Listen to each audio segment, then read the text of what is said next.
My name is Emily. I'm 26 years old, and last Christmas I watched my entire childhood flip in one sentence. For most of my life, I was the background noise in my own family. My mom could spend an hour talking about my brother's latest big plans and forget to ask me a single real question. I was the kid who did her homework alone at the kitchen table while everyone else cheered for him. I got used to being the invisible one until that night. We were sitting around the Christmas table, the usual scene: turkey, mashed potatoes, Christmas lights blinking in the window. My mom was leaning toward my brother, asking about his new business idea, laughing, promising she'd help however she could. I was there too, quietly cutting my food, like always. Then my brother looked at me with that little smirk he's had since we were kids and said, "So, are you still wasting your time on that worthless company of yours?" I didn't raise my voice. I didn't snap back. I just shrugged and said, as casually as if I were talking about the weather, "Actually, I sold my company." The whole table went quiet. My brother laughed under his breath. "That worthless company? Sure. How much did you sell it for?" He even did the air quotes. I looked him in the eye and said, $150 million. His jaw literally dropped. My mom's face went white. The fork slipped from her hand and hit the plate. In that moment, every year she'd ignored me, every time she made me feel small, came crashing back on her instead of me. If you want to know how a daughter her own mother dismissed for years ended up dropping a $150 million bomb at Christmas dinner, and what it cost my family after that night, stay with me until the end. I wasn't always the woman who could drop $150 million at a Christmas table and watch her mom turn pale. At 8 years old, I was just the quiet kid hiding in the kitchen doorway, clutching a chipped plastic cup while my brother's 13th birthday looked like a coronation. His name is Alex, 5 years older than me, and from the very beginning he was the star of the family. That day, my mom, Karen, rolled out a brand new mountain bike into our backyard in the suburbs of Seattle. It gleamed in the sun, neighbors clapped, kids cheered, someone yelled that Alex was going to go far in life. My mom hugged him so tight it looked like she was afraid someone might take him away, whispering how proud she was of him. I stood a few feet back in an old thrift store t-shirt, and no one even asked if I wanted to be in the pictures. For Alex's birthdays, there were balloons, outdoor parties, 3-layer cakes, and sometimes entire weekends built around him. For mine, there was usually a cheap cake from Costco, a couple of candles, and my mom half apologizing because she was so busy. One year, Alex got a Disneyland trip as a graduation present.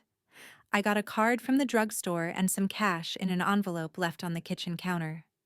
When Alex hit school age, my mom fought like crazy to get him into an expensive private school. He had crisp uniforms, brand new sneakers, soccer practice, piano lessons, summer camps that cost more than our car. I went to the local public school with peeling paint and outdated textbooks. When I asked why things were so different, my mom would pat my shoulder and say, "Alex needs special stimulation. He's really smart. He has so much potential." "You're fine, Emily. You'll be fine." It sounded like a compliment at first, but "you'll be fine" slowly turned into, "we don't have to try for you." My dad worked long hours at a bank and was barely home for dinner. Even when he was, he mostly let my mom make every decision: schools, activities, money. There was this invisible hierarchy in our house: Alex at the center, my mom orbiting around him, my dad off on the sidelines, and me somewhere on the edge as long as I wasn't causing trouble. By 12 or 13, I stopped asking for things. I stopped asking why Alex got the new phone, the new laptop, the extra tutoring, and I didn't. I stopped running into the living room with my A-plus tests because every time I did, my mom was on the phone with one of Alex's teachers or driving him to practice. If I needed extra books, she'd sigh and ask if I really needed them. For Alex, the answer was always yes. For me, it was always maybe later. So I learned to do things myself. I started watching YouTube videos to teach myself how to cook basic meals because I didn't want to ask for takeout money. In middle school, I picked up a dishwashing shift at a nearby coffee shop, saving every tip in a jar in my closet. That jar eventually became my first used laptop. I began noticing every small slight and filed it away, not just to hurt about it, but like a list of reasons to never, ever depend on them. At the dinner table, the conversation was always about Alex, his soccer game, his SAT scores, the colleges he might get into. I was there, but I was never the story. I was the extra chair. Somewhere in those years, something in me quietly shifted. I stopped trying to get my mom to see me and started planning a life that wouldn't require her to. I didn't know it yet, but all those nights being the invisible kid in the corner were doing something important. They were turning into fuel. Fuel for an idea, for a company, and eventually for that Christmas night when my mom would finally be forced to look straight at the daughter she'd spent decades ignoring. College was supposed to be my clean break, my chance to finally step out of the background. I got into the University of Washington in Seattle with a partial scholarship for computer science. When the email came in, I sat on the edge of my bed and read it 3 times just to make sure I wasn't imagining it. My mom glanced at the screen, smiled, and said, "That's great, honey," before asking if I could help her proofread an email to one of Alex's teachers. A week later, Alex got into Stanford, and it was like the Super Bowl had come to our living room. There was a party, relatives over, champagne, a banner. My mom cried and told everyone her son was going to change the world. When I left for UW, she hugged me at the curb, said she was proud of me, and drove off because she was running late. When Alex left for Stanford, she flew down with him, helped decorate his dorm room, and posted a whole album of photos on Facebook. My move-in day was a couple of suitcases and a used comforter I'd bought with my own money. I lived in a cramped apartment near campus with 2 roommates, the kind of place where you could hear someone sneeze in the next building. My scholarship covered part of tuition, but not everything. To survive, I picked up a part-time job at a Starbucks a few blocks from campus. I'd wake up at 4:30 a.m., throw on my green apron, and spend the morning spelling people's names wrong on cups, then rush to algorithms or data structures lectures with coffee stains on my sleeves. Between classes, I'd sit in the library with my beat-up used laptop, watching free coding videos on YouTube and Coursera because the official textbooks were too expensive.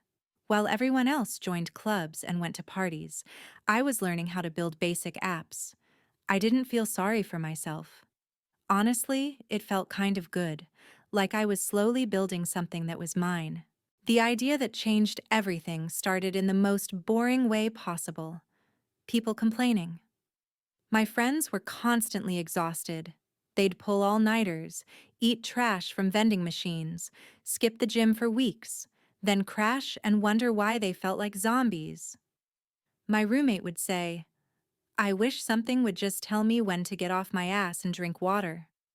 One afternoon, sitting at a sticky cafe table between shifts, it hit me. What if there was one simple app that helped people keep track of the basics? What they ate, how they moved, how they slept, and actually nudge them to do better, without being annoying or complicated. I started sketching screens in a cheap notebook, little graphs for sleep, color-coded bars for workouts, reminders that looked more like friendly texts than alarms. I called it Health Track, mostly because every other name I thought of sounded stupid and the domain for that one was still available. I'd come home from my night lab, make instant noodles, and code until 2 in the morning. The first version was rough, but it worked. You could log your meals, your workouts, your water, and see how your week looked. I gave it to a couple of friends and told them to be honest. They immediately tore it apart. This button sucks. I forgot to log because there's no reminder. Why is this chart so ugly? It stung, but I fixed everything they complained about.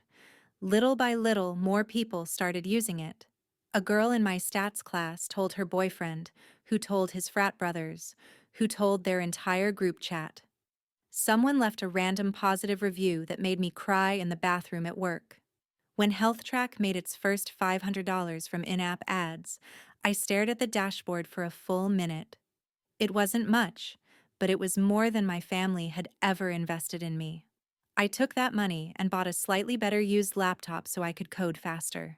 Around that time, Alex would call from Stanford talking about frat parties, networking events, how insane the tech scene was.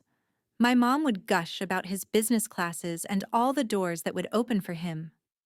One night, I tried to tell her about HealthTrack. I told her I had a little over 1,000 users, that people were actually using something I had built. She paused, said, "That's nice, sweetie," and then immediately launched into how Alex might get an internship at a big-name company because his professor liked him. I sat there with the phone to my ear, listening to her talk about my brother's hypothetical opportunities, while my very real little app was quietly installing itself onto strangers' phones. It was like that over and over.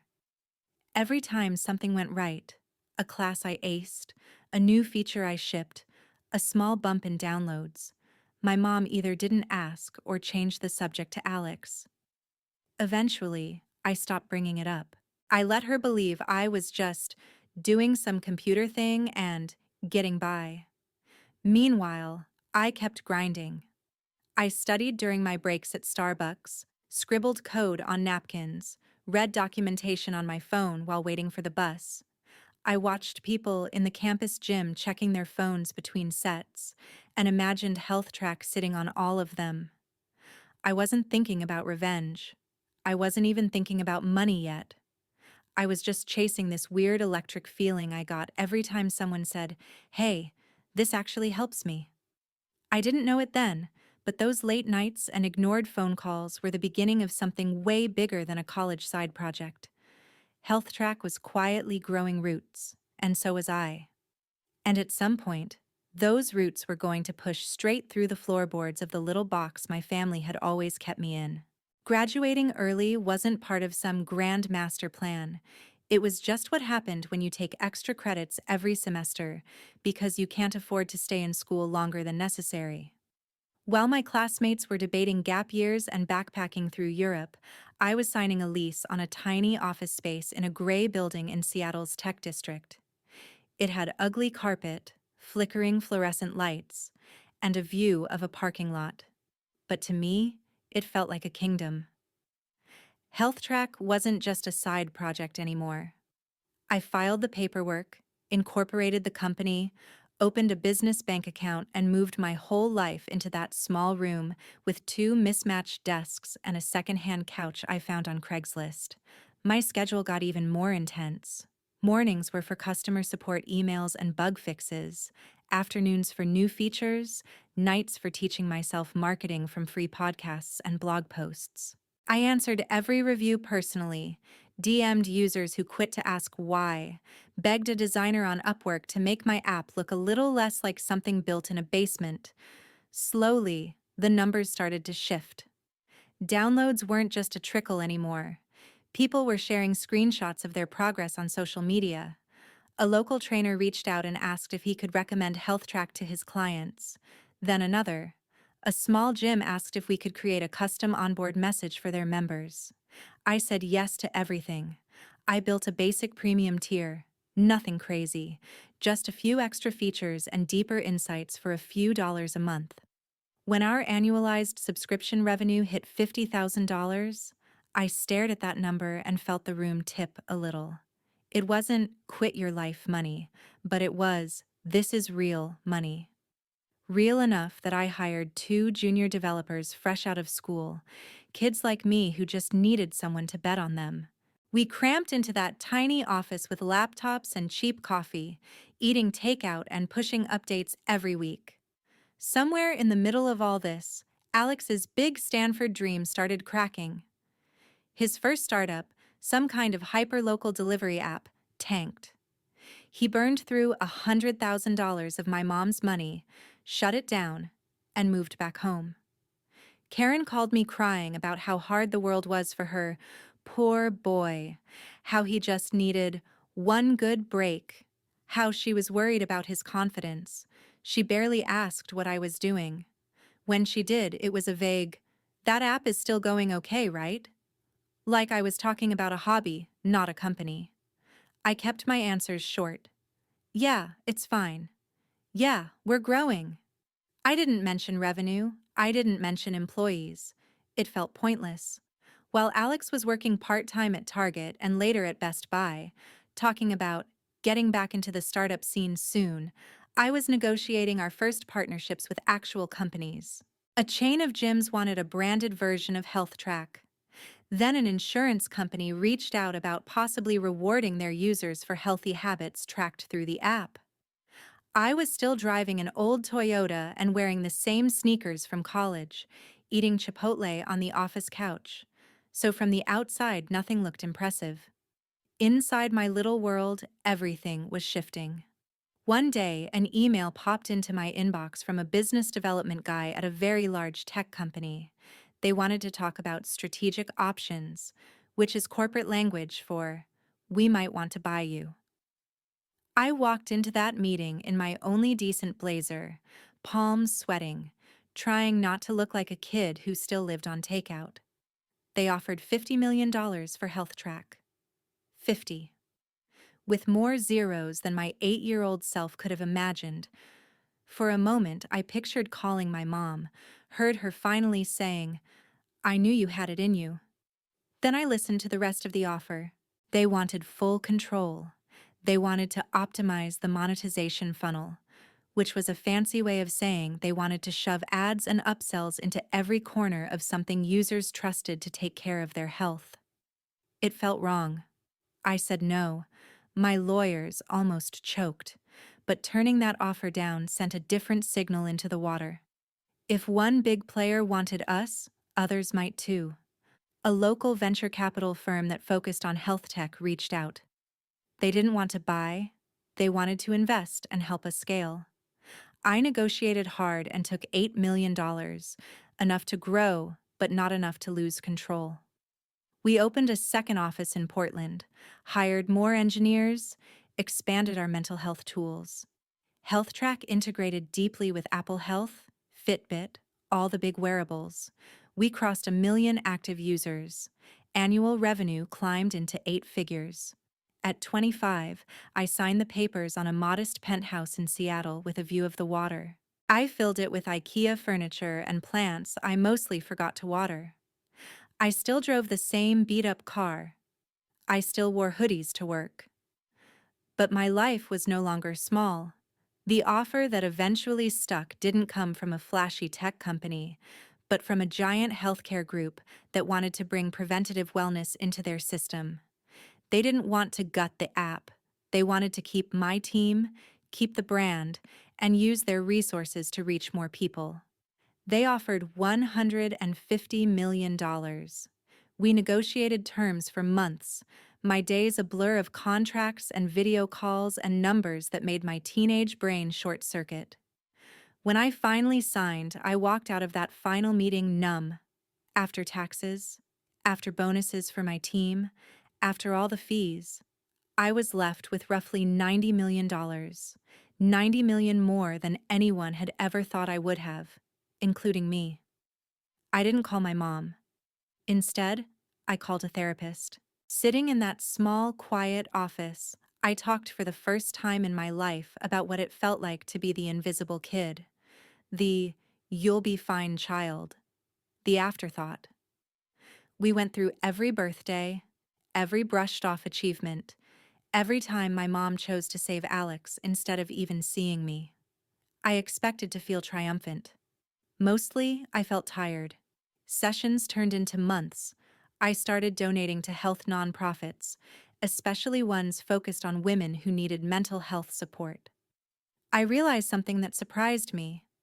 I didn't actually need my mom or Alex to clap for me anymore. Their opinion had stopped mattering somewhere along the way. What I did need, though, was closure. Not revenge in the cartoon sense, not some dramatic scene where I threw money in their faces.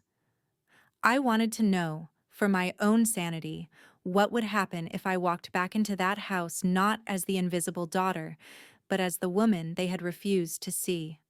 Christmas was coming, and for the first time in years, I found myself looking at flights to Seattle. My therapist was the first person who suggested I go home for Christmas.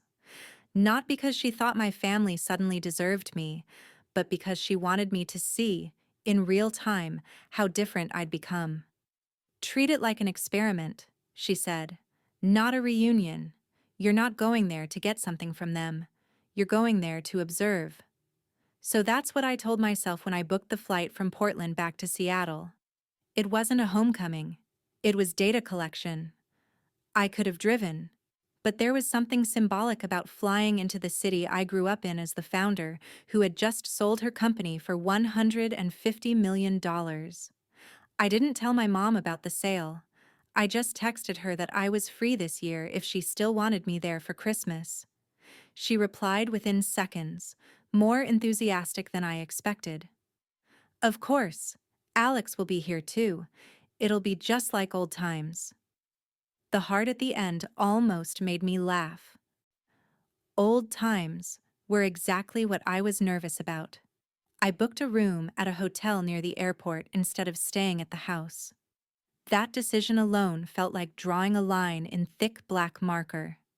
For years, I'd slept on that sagging twin mattress in my childhood room, the one with the peeling posters and the bookshelf full of borrowed library books.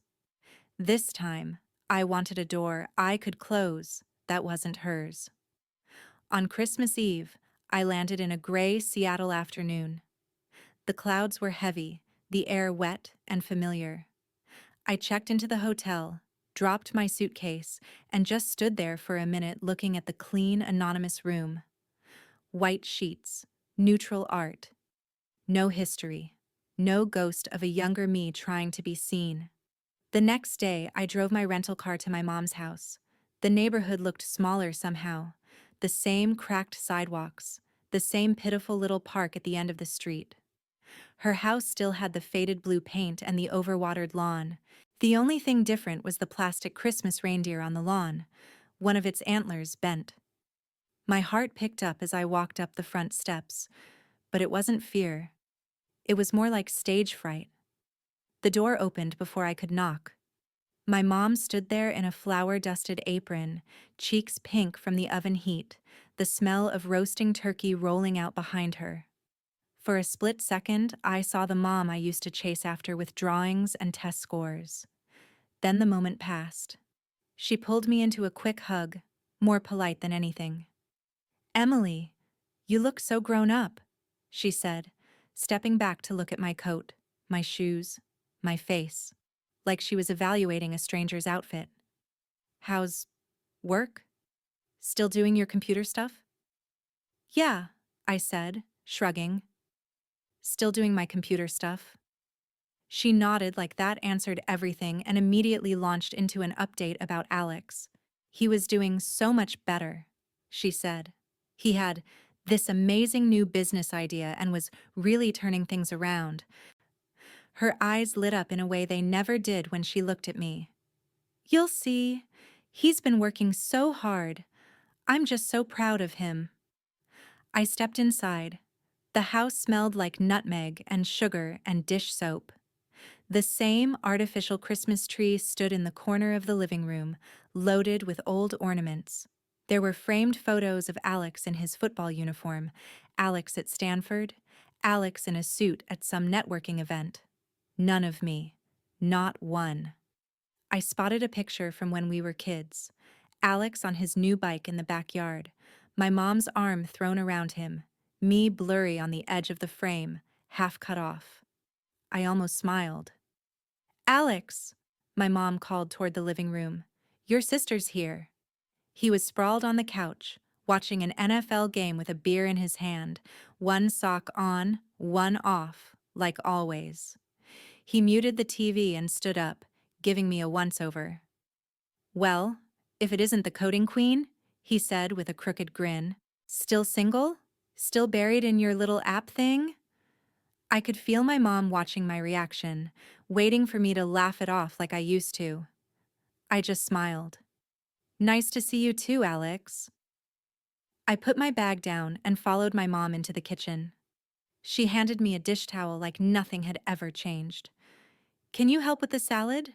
We're doing the cranberry one you liked when you were little," she said, already moving back to basting the turkey. She poured a glass of wine and set it in front of Alex, then poured one for herself. She didn't offer me any, just gestured toward the tap water like she always had. It was such a small thing, but it was all there. The invisible ranking, the automatic deference to him. I chopped vegetables, listening to them talk about his big plans, how she was going to help him get this one off the ground for real this time. No one asked if I'd driven or flown, where I was living now, what my days looked like. I realized I didn't care. I wasn't that kid anymore, waiting for a turn. I was taking mental notes.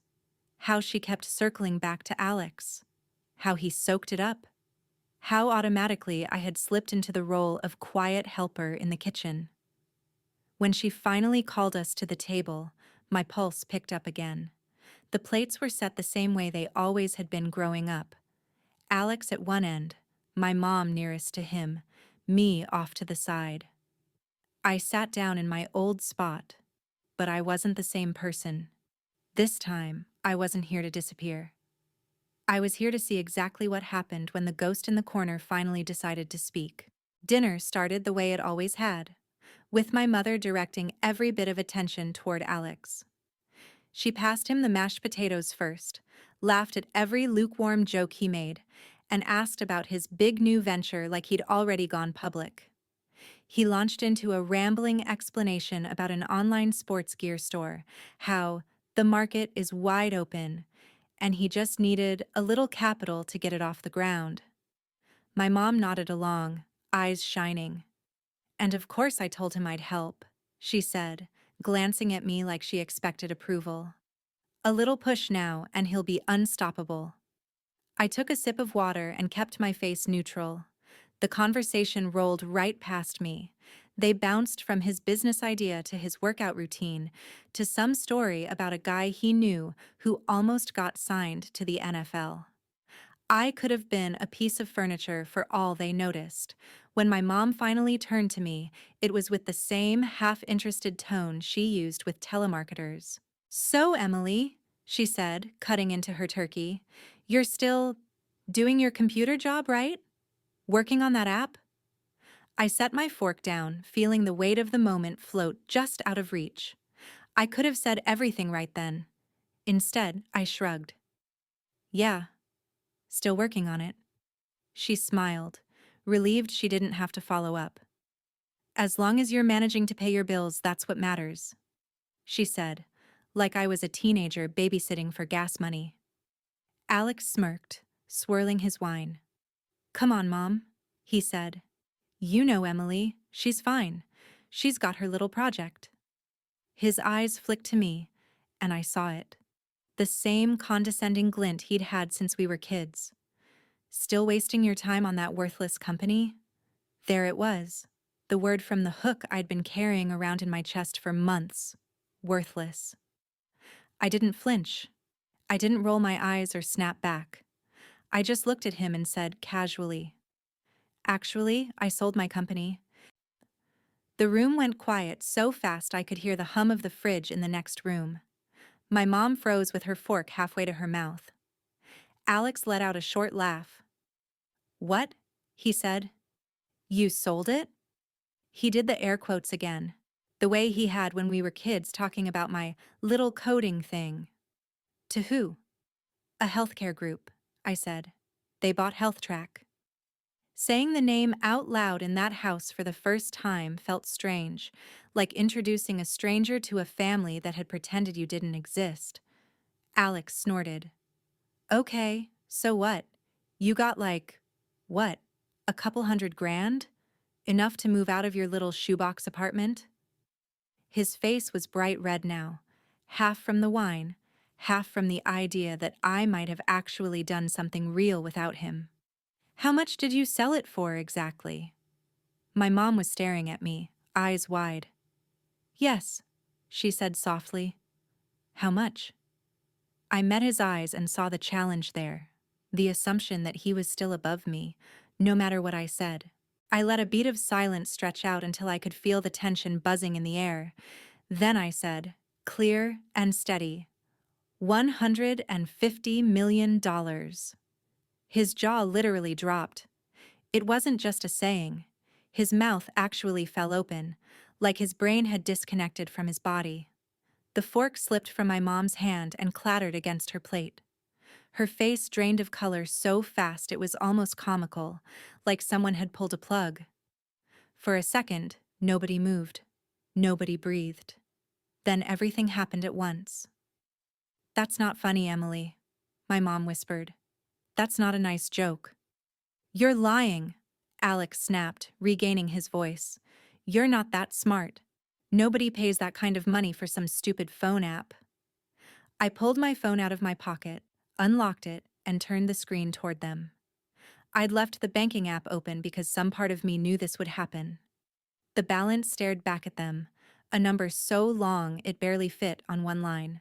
This is after taxes, I said quietly. After paying my team. After everything.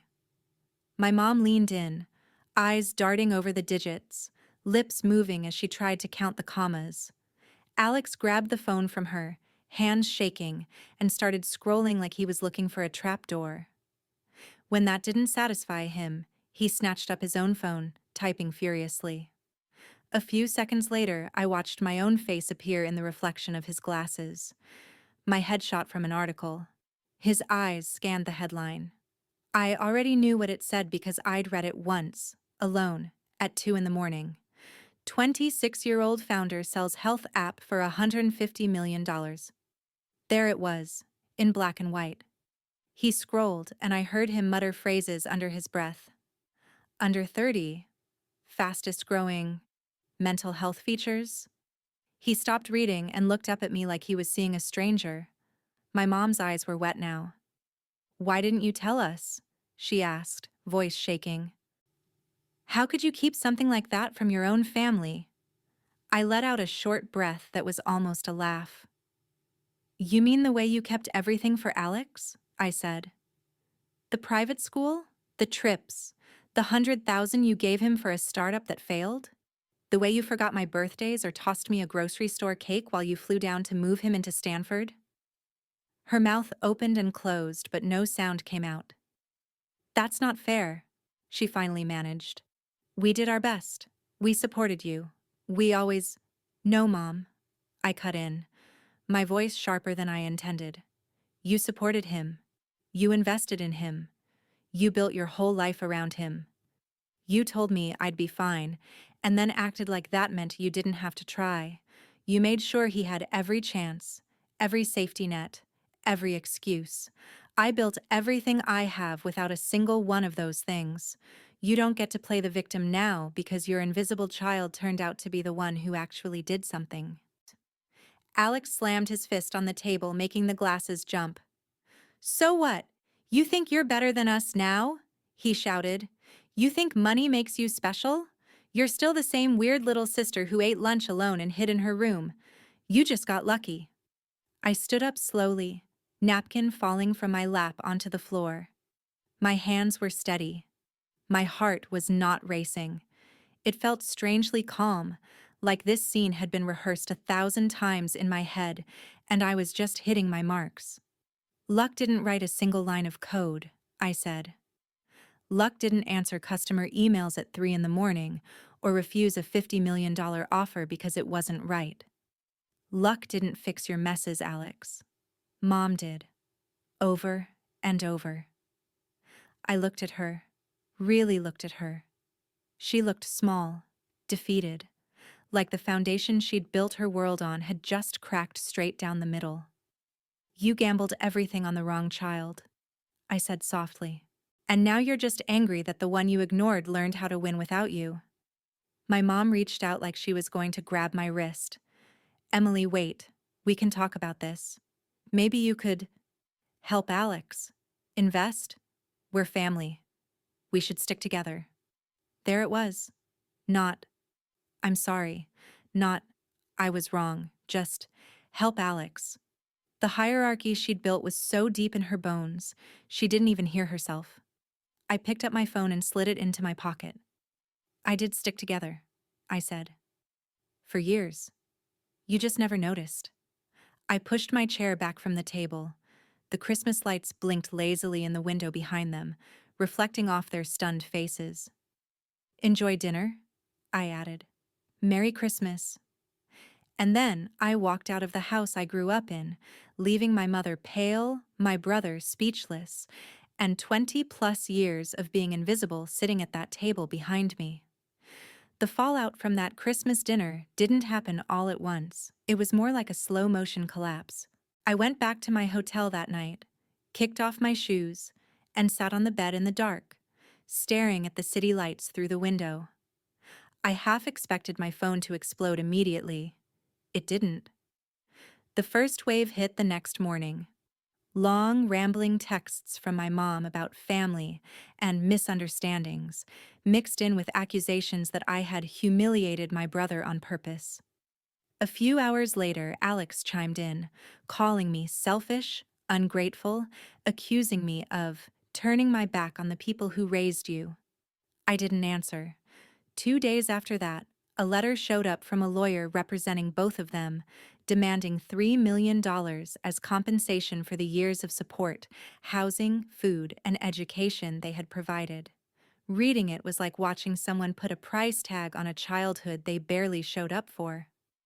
I handed it to my own attorney, who wrote back in language much colder than I ever could have.